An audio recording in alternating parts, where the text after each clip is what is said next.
இயற்கை நிறைந்த ஒரு பேரழகு, மலைகளின் அழகு நிறைந்த ஒரு மலை எங்களுடைய இந்த ஆகச்சிறந்த கொல்லிமலை.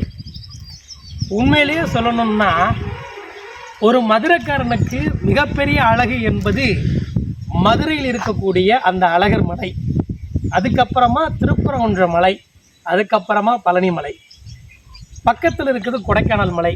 இதெல்லாம் தாண்டி இன்னைக்கு நான் நின்று பேசிகிட்டு இருக்கக்கூடிய ஆகச்சிறந்த ஒரு அழகான மலை என்பது இந்த கொல்லிமலை.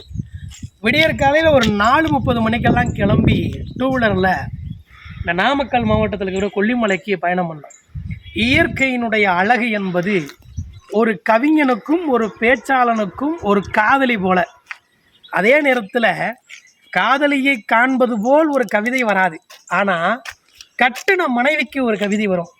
அப்படி ஒரு ஆகச்சிறந்த கவிதைகளை அள்ளி வாரி தெளிக்கக்கூடிய ஒரு இடம், இயற்கையினுடைய பேர் அழகு இந்த கொல்லிமலை. இந்த கொல்லிமலையில் இந்த நிமிஷம் எந்த ஒரு கவலையும் கிடையாது, ஒரு மன நிறைவு இருக்குது. எதையாவது இழந்து மனசை ரொம்ப பாதிப்புக்குள்ளே இருந்தால் நம்ம எங்கேயாவது பயணம் பண்ணணும்னு தோணும். பொதுவாக நான் ஒரு பயணங்களினுடைய காதலன்.